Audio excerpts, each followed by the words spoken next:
Wait, my cushion's not very well placed behind me, are they? One sec. Is that better? Hi guys, welcome back to my channel. Long time no speak. Well, firstly I have to apologise for not uploading at all last week. I don't think I've ever done that in the history of my channel, gone an entire week without uploading. What have I done in the past week? I visited my friends for a couple of days at uni. I then went on a little trip with Benefit for 3 days in the countryside. I have broken 3 of my nails and they now have fake ones stuck on them. I've had my eyebrows tinted and waxed. I broke my little toe. I chipped my tooth. It's been a great time. When I said chip my tooth, it was like I had a bit of composite bonding on my front tooth and it came off, so yay. Anyway, for today's video, I thought I would test the brand MORPHE, which I'm sure you guys have heard of, unless you've been living under a rock. Unfortunately, recently I didn't manage to get my hands on the James Charles palette, which is so frustrating because I really badly want to test it, but it sold out in like 5 minutes. I added it to my basket and then when I went to check out, it told me that it was out of stock, so that was just really frustrating. But I have got quite a few other things from MORPHE and I thought I would do an unsponsored, no codes type of video where I just tell you guys my honest thoughts and opinions on their brushes, eyeshadow palettes like bronzer, blush, highlight, lipstick, setting spray. I've got pretty much a full face apart from eyebrows and like foundation and concealer and stuff, I'm pretty sure. I have no links with MORPHE, they don't send me stuff, and I just thought I'd give you guys my honest thoughts and opinions. Okay, wait, I actually do need to do something to my eyebrows, but they look really good. Like, this is my eyebrows now with no makeup on them. This one's like faded a little bit and got a little gap in the middle, but getting your brows tinted, honestly, life-changing. Let's use a bit of brow pencil. This one is the Lottie London Arch Rival brow pencil in medium. This pencil is probably a bit too warm as well, but soz about that. It's just the first one I picked up. Also, by the way, as soon as I'm able to get my hands on the James Charles palette when it comes back in stock, I am for sure going to be ordering it and I will do a review. I'm not too sure if I like them this thick. I'm just using a bit of Benefit Gimme Brow just to... Ooh, that was a big blob. Okay, so the first thing that I'm going to be testing is a contour palette. This is the highlight and contour palette in 8L. Fingers crossed they still sell it. If all of this stuff is still available, I will link it down below where you can get it from in the UK and also from the US and Europe as well. I'll try and put links for all of this. And then for brushes, I have a selection of MORPHE brushes here. I don't have what I need to do like a full face, but all of these brushes apart from these 3, all of these ones I bought myself a couple of years ago, and then recently I was sent by Cult Beauty, not MORPHE like themselves. They sent me these 3 brushes and I actually really quite like them. They are kind of hit and miss, I find, with their brushes, and one thing I have noticed is a few of these do shed and a few of them don't. It really depends on the brush. So just for example, this one here is a really good face buffing brush. Actually, it's so dense and it's really big as well, so if you're into buffing brushes for your foundation, this one is great. It's the M439. I haven't found that this one has shed at all and I've washed it loads of times. It's a really nice, like, chubby foundation brush. And also these 2 don't shed either. This one is the M536 and this one I've been using recently to set my under eyes, and then this one right here as well kind of does a very similar thing. This is the M438. But yeah, these 3 don't shed, whereas the others I have found do shed a little bit. So I have 2 of the eye brushes, the M433 and the M441, which is this fluffier one. These are really nice eyeshadow brushes. They blend your eyeshadow really nicely, but I have found that they do kind of go a little bit misshapen when you wash them. They actually work really nicely for eyeshadows. And then I used to use this one all the time, the M557. It's a tiny little contour brush. I do really like this brush actually, but again, it does shed a little bit when you wash it. It's nothing major, like nothing crazy, but sometimes I do find that if I'm using it, like a hair might come off every few times that I use it. Same with the highlighter brush, but this is the M501. It's a really great highlighter brush, but again, these do go a little bit misshapen when you wash them. And then this one right here is the M529, which again, you could use for contouring, you could use this for blush, you could use it for setting your under eyes. So yeah, their brushes are a bit hit and miss. So I'm going to use the shade Literati mixed with Donut because this one's a bit too light, this one's a bit too dark, so I'm just going to mix these together. My foundation that I used today did not get on well with my primer, so I've got like random bits that did not blend properly. Please ignore those. These are probably actually a bit too warm to contour with. definitely too warm for contour, but oh well, we're just gonna stick at it.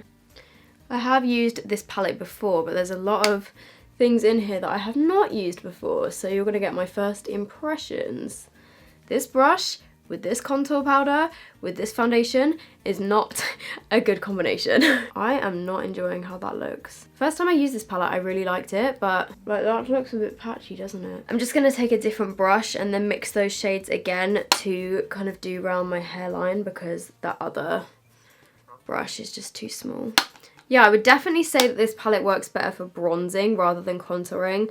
Well, on my skin tone anyway. I think if you had a medium skin tone, you could probably definitely get away with using this for contour, but because I am Casper the Friendly Ghost, I normally need something quite cool toned to contour, and then I just use warm bronzers. But like the bronzer on my forehead, you see that looks quite nice. It does then also come with 4 highlighters. I'm not going to use these because I've got another individual highlight, but these are actually really pretty. Like they swatch really nicely. They're really metallic. They're really pretty shades actually. Like if I just give them a little swatch. Yeah, hopefully you can see them there. They just give like a really nice sheen. I do quite like this palette, but to be honest, I don't reach for it that often just because I don't know, I prefer a contour palette to have a cooler tone and then a warm tone so that I can use it for both contour and bronzing, if you get what I mean. Next up, we have a blush palette. This is the 8W Warm Master blush palette. This one doesn't have a mirror, it's just got the bit of plastic, which does make it a bit lighter. I haven't used this yet, but it looks really pretty actually. And again, I think in this palette, they've got a really nice range for pretty much all skin tones. But for me personally, I could probably only use about 2 of these shades, like these 2. I think I'm going to use this brush here, which is the M529. And I'm going to use the shade Sweet, which is this one here, the palest one. Okay, so I'm just picking up a little bit on my brush. Ooh, that's kind of like my perfect blush colour. Because I don't like to go too heavy with my blush.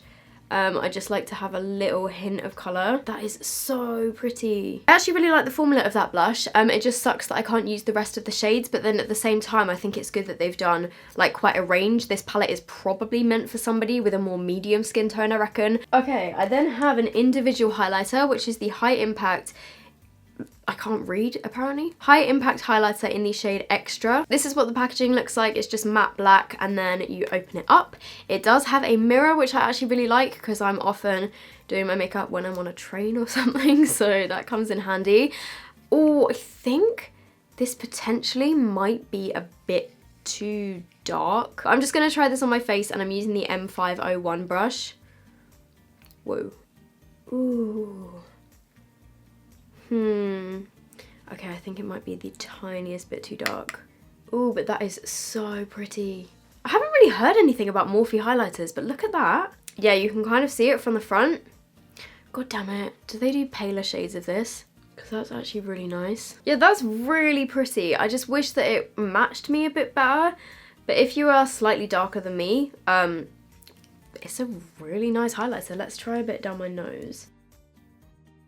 You know what, I reckon I could probably just about get away with it. Maybe if I blended my bronzer a bit higher, or if I just, you know, wore a slightly darker foundation. Oh, and if you're wondering how I broke my toe, not that anyone probably is, I did the classic, like, running out of the bathroom, smashing it on the door frame type thing, and I heard it, like, click, or, like, snap or something, I don't even know, but it's not looking so great right now. Okay, I then have 2 eyeshadow palettes, but I think the one I'm going to use is this one, which is the 39A Dare to Create Artistry palette, which I'm pretty sure is the palette that came before James's palette, that is kind of a bit similar, kinda. Actually, no, to be fair, this one's a lot more neutral. James's one is a lot more bright, but it's got the same sort of layout. I don't mind big palettes. However, if I am going to be bringing a big palette with me somewhere, I'd quite like it to have a mirror so that I can actually use it when I'm on the go. But this is what it looks like. It does have a name sheet, which that's going probably straight in the bin. Like, even in my own palette with Revolution, I lost the name sheet as soon as I opened it. I'm just so bad with stuff like that. So you have a whole row of transition shades in the middle. You've got neutral browns over this side. You've got pinky oranges over here. You've got some greens. There's a black. Blues down here. The only thing that I'm looking at this and thinking it's missing is an inner corner highlight. There aren't any like light shades in here. This is the Morphe Eyelid Primer Base in Translucent. I deliberately did not set my eyelids today because I normally just use concealer and then set it with powder and then use that as my base. But I asked people on Twitter how these kind of translucent things work because my eyelids are veiny as hell. I do have some concealer on right now, but people have told me to put on a translucent whatever and then set it with a light matte eyeshadow.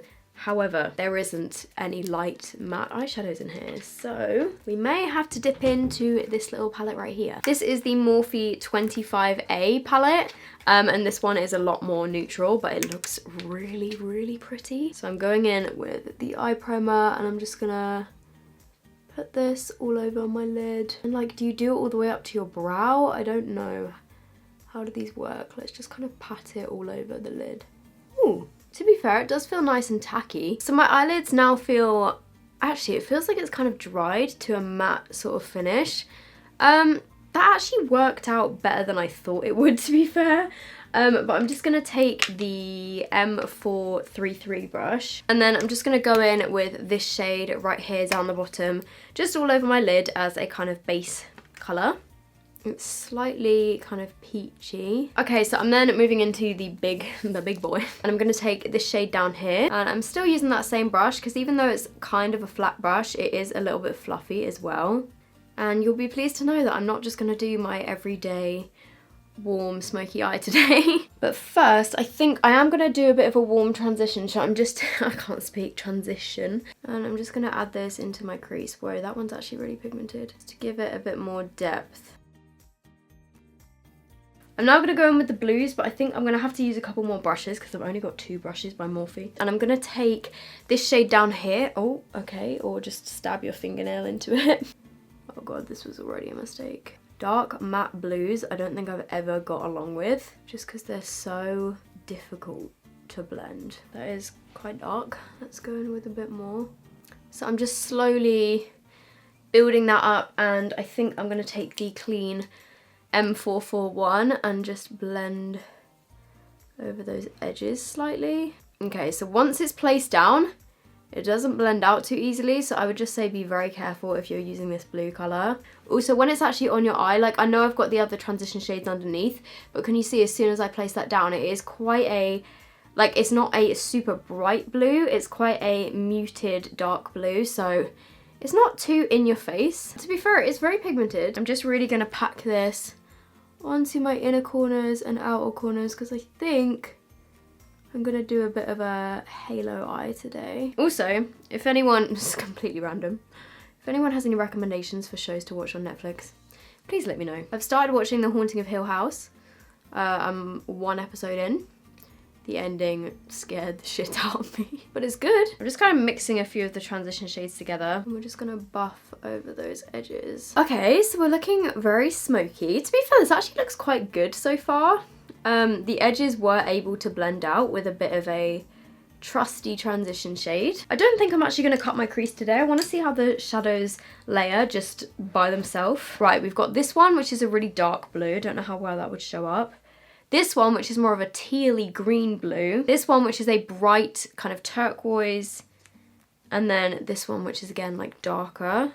Oh my god, that teal colour is gorgeous. Okay, so those are some of the blue shimmers. They're not too foiled, but they are seriously pigmented. I'm gonna take that really beautiful teal colour just because that's what I'm drawn to. I'm just gonna pack this on, whoa, on the center of my lid. Ooh, that's really pretty. Oh, okay, wait, you can't really see it. When I do this, you can see it. But when I've just got my eyes straight open, you can't really see any of the shimmer. I think I'm gonna then go in with this one just to brighten it up a bit because this is a bit too dark for my liking. Let's add this in there. Whoa. Ooh, that one is really pretty. Like, it picks up a lot of product on a dry brush, which is really good. I do have a bit of fallout on my face, so I'm just gonna use this brush to try and flick it off. And then I'm going to take the same dark blue shade just along my lower lash line. You don't have to do this step if you don't like looking like a raccoon. But I quite enjoy it from time to time. And then I think I'm also going to take that light blue shimmer and I'm just going to put a bit of this on my lower lash line as well. And I'm just going to put a bit of the highlighter on my inner corners because they need some brightening. Then it doesn't end there for the Morphe products. I also have their gel eyeliner, which is called Jet. I don't normally use gel eyeliners, but just for the purpose of this video, I'm going to do it. I feel like it's not really coming that easily off of my brush onto my eyelid, but maybe that's just the brush that I've used. It feels like the type of formula that would be really waterproof, like it's quite, like it drags a little bit. I'm not the biggest fan of it. Maybe I should try and do a wing. Yeah, it's just very, very dry. Oh, I'm not gonna lie, this is not my favorite liner. Okay, so just before I do my lashes and stuff, this is what the eyeshadow and liner looks like. Actually, wait, let me turn down the brightness. I am not a fan of this liner. Can you see how it's kind of dragged here and then gone a bit funny? Actually, I need to fix that. That's gonna really annoy me. So I am gonna go away and stick on some lashes and do my mascara and stuff like that. Other way around. But first, I'm gonna use the Continuous Setting Mist, which I have seen a lot of American YouTubers rave about, but I've never tried this. Let's give it a go. I like to do my setting spray before I've done my mascara because I find that sometimes it makes my mascara run.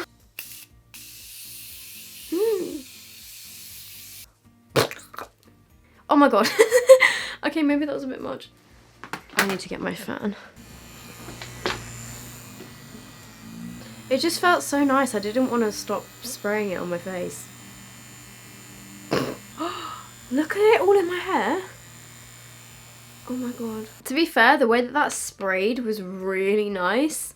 But I think I just used a bit too much of it. Right, I'm gonna come back with lashes on and then I will do my lips. Okay, so I'm back with lashes on. I feel like maybe I went a bit too heavy on the lashes today. I put these ones on because I just found them in my drawer and I thought they would be more natural looking than this, but they're actually huge.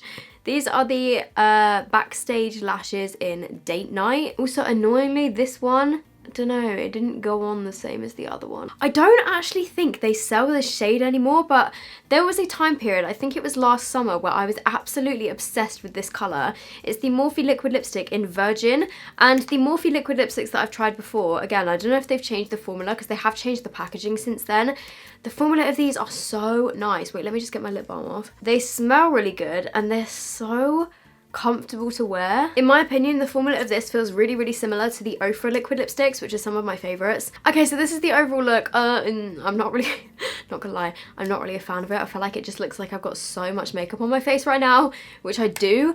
But overall, I would say my favorite things were probably, I mean, the highlighter is really, really pretty. I just wish that they had it in a slightly lighter shade. I did actually like everything. The big palette, to be fair, did actually work really nicely. I mean, obviously I didn't test every single shade, but the eyeshadow palette was pretty nice. The contour palette, I do like it, but I don't think I'll be like really reaching for it that often, to be honest, because it doesn't have the right sort of colours in it that I would use on the daily.